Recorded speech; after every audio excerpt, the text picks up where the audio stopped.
Hey guys, welcome back. BDCKR here, and we have another interruption to our regularly scheduled programming, which is our normal P and Q and C and A and T. But because one of us has exams, here's another multiplayer team that's a variation on our most recent team. And we start off again with Batman Ninja Catwoman as our basic damage dealer because she's just so great. And in our first fight, which is technically the video's first fight, but the 7th fight in an Ultimate Ladder, we get to see Batman Ninja Catwoman's greatest weakness and the most often cited counter to her passive, the LexCorp gear set, which Aquaman's got. So for those who don't know, Batman Ninja Catwoman's passive lets her do an ungodly amount of power draining, but 2 or more pieces of LexCorp gear set will let the opponent reverse that and gain power instead. But we've structured our team to be particularly tanky, and we're going to handle that. So we took a look at the gears, but the main sort of thrust of it is there's a huge amount of offensive potential. That's a given. Batman Ninja Catwoman has Astro Harness, but that doesn't really help her against a super. Arkham Knight Catwoman can be saved by Arkham Knight Batgirl. And Arkham Knight Batgirl's, there you go, look. 3 bars of power in basically one combo. And we bring in Arkham Knight Catwoman because she's going to be saved. She won't get knocked out. Arkham Knight Batgirl has Necron Scythe, so she gets revived once she knocks someone out. And there she is rescuing Catwoman. And that should be more than enough. Perfect, okay. And never mind, Batman Ninja Catwoman can heal the whole team with her Gauntlets of Azrael. And her passive means the amount of health you get back is not trivial. Unlike other characters who, when you take up a slot with Gauntlets of Azrael, the amount that you heal is actually pretty dinky.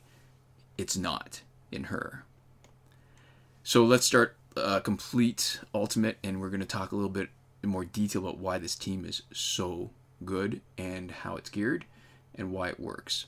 So what's interesting also about Batman Ninja Catwoman, so she's got Astro Harness for defensive ability, Gauntlets of Azrael also for defensive and heal everybody, and Overpowered Super to finish the last little bit of her crit chance on basic attacks.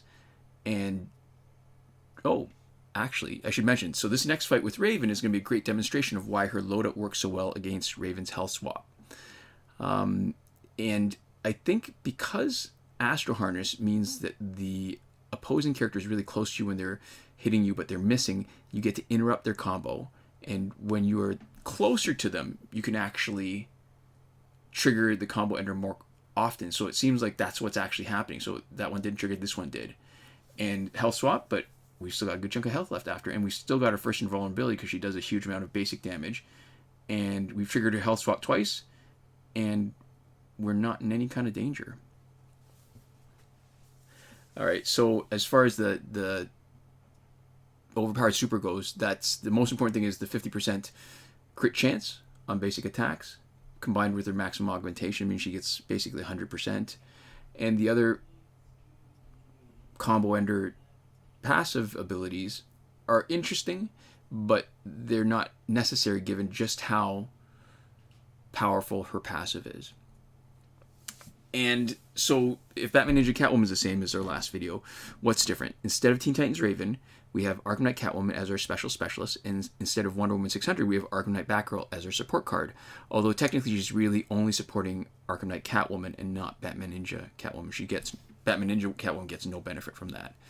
And so even though Batman Ninja Catwoman is powerful all on her own, as one of the best basic damage dealers in the game, changing the special specialist has a huge impact on how you play the game, especially since with Tantu Totem, your best chance of having a huge amount of damage output is with your special specialist and not with your basic damage dealer.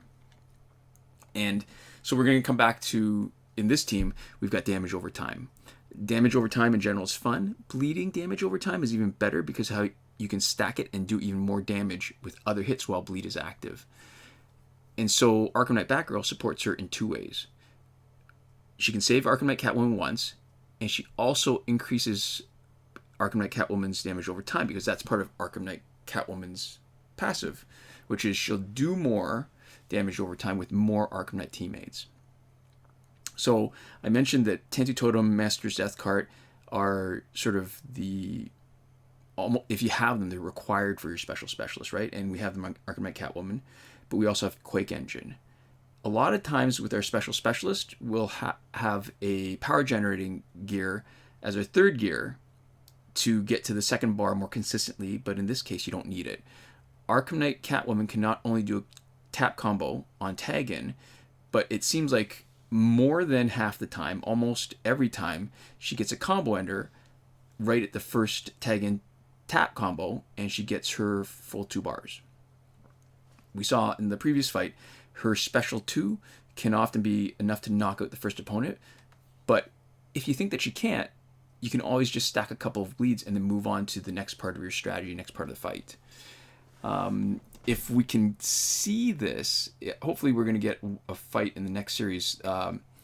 Red Sun Green Lantern team is perfect for our damage over time team because having losing the crit damage means that most teams have less damage output, but the bleed completely makes up for that.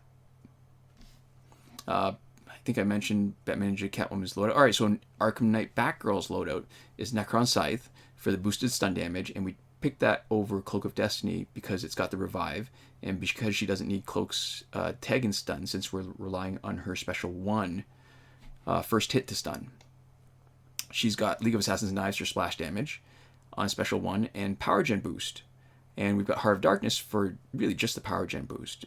So besides being tanky and saving Arkham Knight Catwoman if that ever comes up, she can do, like all the Batgirls do, a really powerful special 1 that hits hard, has splash damage, and you'd think that we would do the more traditional Batgirl loadout, but since we're gearing her for special 2, or sorry, special 1 when she saves Arkham Knight Catwoman, oh, this is perfect. So, not only do we have a Red Sun Green Lantern team, but one of them has the Lexor gear set. So this is even better demonstration because normally with Batman Ninja Catwoman, you're going to have a little bit of a struggle like you have with every team when you can't do any crit damage.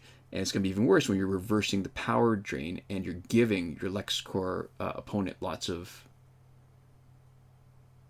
power. So we're going to do 2 special 1s instead of 1 special 2 because we don't really have a chance of knocking him out with this. We're going to stack the damage. And then because no matter what happens, he's going to bleed out anyways. So even if he tags out, but right now what we're going to do is, yeah, that's almost as good as crit hits because the bleed, and because of Quake Engine, Wonder Woman's also bleeding. However, Green Lantern won't be, but that's okay because our last hit of the special that knocked out Wonder Woman triggered. Now we're stacking, this is the 3rd, and this will be the 4th bleed damage, and all of a sudden, not so much of a problem. So how fast was that? Let's just take a look at the time. Yeah, that's pretty respectable against a Red Sun Green Lantern team that's decently geared. Okay.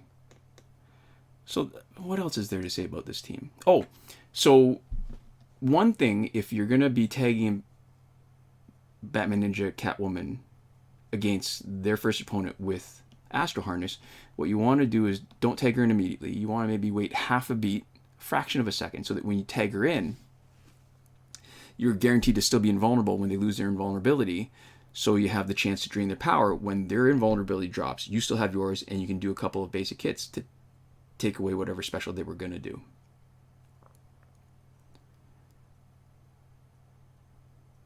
Wow. Oops.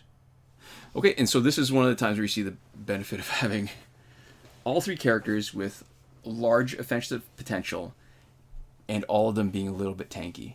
Oh, and she survived that. Okay, so she's still got some health. We still have the potential to bring her back a little bit because she's got Gauntlets of Azrael. And our main damage dealer is still good.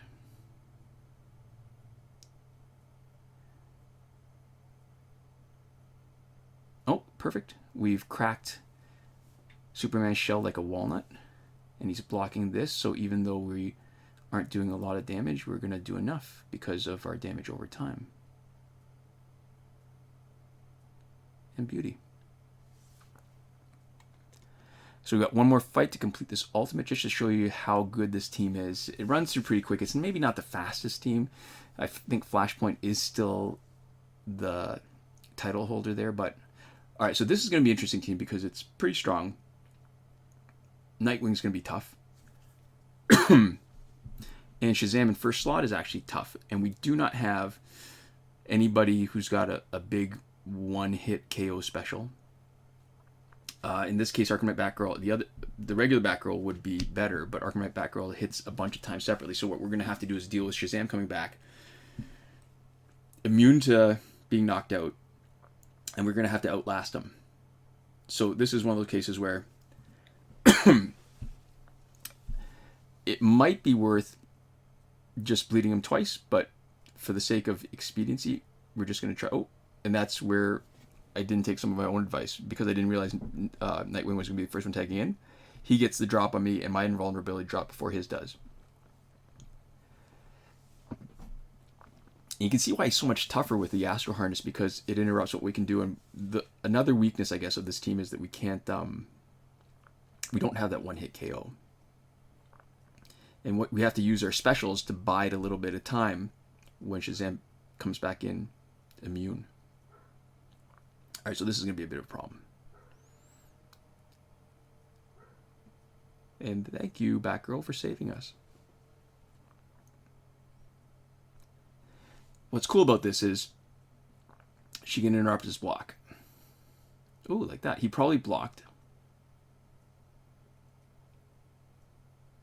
Oh, no, actually he didn't. That was, we cracked him open like a walnut again. And this is the perfect demonstration in this fight of why it's so good for everybody to be tanky. Because I think we're going to be a little bit tight because he's still got 2 bars and it'll be enough to knock her out. Oh, right. I forgot Necron Scythe.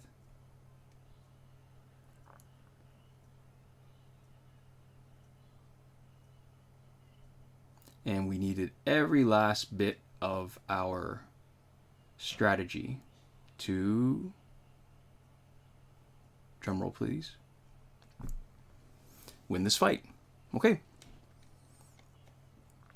So this is where we thank all our patrons on Patreon. Big thank you to Consul Peasant and Edwoon, who are supporting us at the highest tier, Last Word. Mohammed Albshaiti at the Your Message Here tier. Shawn, Farrell, Daniel Simonson, Aaron Maule, Michael DeVries, and Brandon C., who support us on the credited level. And Chris Wolff and Scarlet Enby at the gratitude level. Thank you guys so much for watching, and we'll see you next time. Komoda.